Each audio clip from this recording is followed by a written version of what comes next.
Hey everyone, welcome back to Low Budget Logistics, your logistics and supply chain explainer. First off, thank you so much for all of you subscribers out there. Growth has just been absolutely tremendous. We're beyond 300 subscribers now, which is just insane. So all that being said, thank you so much for joining. I hope you're going to enjoy this one. So the last video that we talked about, we spoke about the big picture and really understanding why you're doing something. And really sort of explaining the reason why businesses exist, the reason why this channel exists. And so today I'm going to tell you one of the things that any new hire that I get, anyone who's new to the world of logistics or supply chain, I always tell them, in at least one of my one-on-ones, about the two pillars of doing your job well and the things that you should care about. One of which is, as you can tell, customer experience. It's probably the main one. The other one is price. We'll talk about that in another video coming out later on this week. But customer experience, what is it? And I know that there's some of you out there, I know who you are, and you're thinking, yes, all you customer service people are like, yes, please talk about it. And this is a video for you. You are not necessarily part of the supply chain, but we love you nonetheless. At least I do. So customer service and customer experience is end-to-end, everything from marketing and sort of getting your brand name out into the world, all the way down to the actual purchase of an item and the receipt of that item. I'm really talking about e-commerce here, but we could also be talking about retail and wholesale as well.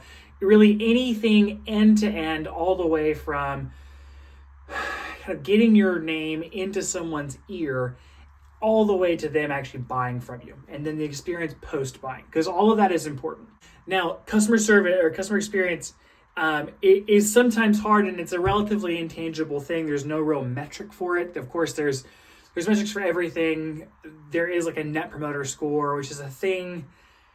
Some people care about it, some people don't. It doesn't really matter, but there are certainly stereotypes and at least some kind of common thoughts about different companies that exist in the world. Now, if I said something to you like, oh, I bought an iPhone from Apple, there is a certain expectation that you have as a customer, given what you know about Apple. Now, of course, Apple is $1 trillion company. It's huge.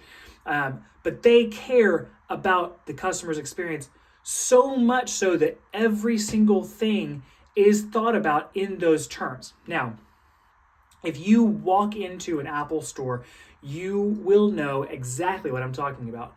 Things are easy, things are simple, things are clean. You can use what it is that you're trying to buy. You know intuitively that when you use an Apple product, everything all the way down the line will be seamless and will be simple. That is what Apple prides itself on, and that is the level of customer experience that they are trying to impart with every single thing. And that drives through all the way from their online store to their Apple store, the online store on your apps. The physical store locations are all designed with that customer experience in mind. And the kind of global worldwide headquarters there in Cupertino have taken a very strong mindset about how things are supposed to look.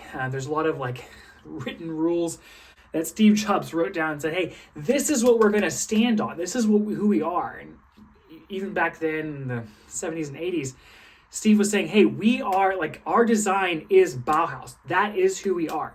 And that's what he sort of formed the company around, those types of ideas.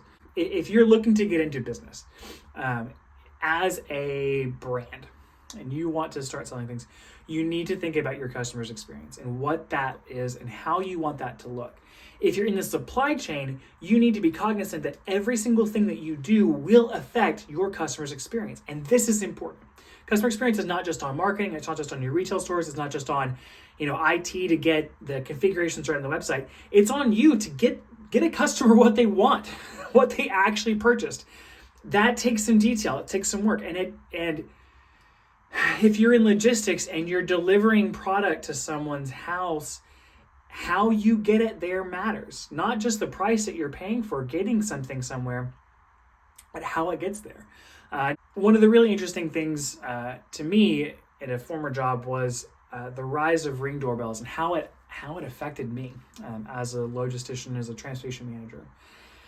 As people started getting, video cameras on their doors, they could see how products are being delivered to their house, to their front doorstep. Before, right, like in, 2005, 6, 7, right, in the early days of the internet, it didn't matter how fast something got to your house. It didn't really matter how it was put onto your doorstep or what have you. It didn't matter. Several years later, with the rise of Amazon and 2-day shipping, speed mattered, and that's what everyone cared about. Well, then around 2016, 2017, Ring doorbells became more of a thing. And as a transportation manager, you now had to care about getting your product to your customer on time. You also had to care about how they were physically placed at the doorstep, that last instant of that product's journey to their house. If a delivery driver who may not even work for your company threw a package onto your doorstep, that customer was having a bad experience, and that related poorly on your brand. And if you had a brand that was an elevated or somewhat luxury item and delivery drivers were just tossing packages, that didn't look good. Customers could see that now. And they were taking videos, and the position that I was working at, we would get videos frequently from people complaining about, my item was tossed, and they had a bad experience. And that could have led to no more orders from that customer. And that's a problem. And so what you do in the supply chain really matters. And you have to be constantly taking a mindset that you are part of a company's marketing. You may not be attracting new customers, but you're certainly retaining customers. And that is important. And if you're in marketing in the business world and you think that sales are more important than retention, you may have another thing coming to you. And you should really rethink that, because how something gets to someone's house is just as important as the sales pitch that you provide to them. Now, I have a lot of salespeople. I know you. I have a lot of salespeople who watch my channel. If you are a salesperson and you're trying to pitch me, right? Let's say I know you. Let's say you're an LTL, FTL provider, and you're a salesman trying to add me as a customer. What I care about is if you have set an expectation of me, I expect that you meet it. Now, what does that mean in real terms? If I ask for a truck, I need a truck. If I've told you, you better have a truck for me on a certain day, it had better be there by that day. If something is supposed to deliver in a specific time frame, I expect it to deliver in that time frame. Those are expectations that I have of you. And if you're trying to sell me on a new service or adding you, then you will do best to specifically speak in terms of customer experience and what both I and my customer will receive by adding you as a carrier. Other things that are important in the kind of customer experience world, we talked about setting expectations, and Apple does a great job of setting expectations. And in the supply chain, we can also set expectations. This is most typically seen in an e-commerce world where if an item ships, generally speaking, a customer is going to get their tracking number in a shipment notification email. And it will generally say, hey, this is when you should expect your package by. Now, we all know, because we're all in the supply chain, we all know that we sort of fudge that date a little bit. We'll generally add 1 to 2 days worth of actual time in transit with the intention that shipments are going to deliver slightly earlier than what is communicated. Now, in those instances, we've set an expectation, we've exceeded the expectation, and life is good. Things are great. That's going to happen 99% of the time. When it doesn't happen, right, where you do not meet that expected delivery date, you need to communicate to the customer. Whoever that is, either a customer service or transportation manager, someone from the company needs to reach out to a customer and say, hey, we noticed that your shipment didn't deliver. We are working on getting it delivered to you. We know, and what you're telling your customer is, hey, I understand, you're important, and I'm working on fixing the problem. All before they may have any issue. Now, we all know that the supply chain is complex. There's a lot of things that happen in that, but those are things that will heighten customer experience. I know that I personally, if I was buying from a brand and they reached out and said, hey, your shipment should deliver in 3 days, and it delivers 3 days, comes and goes, I would want them to reach out to me and do all that stuff and say, hey, we got you, we're good, we're working on your order.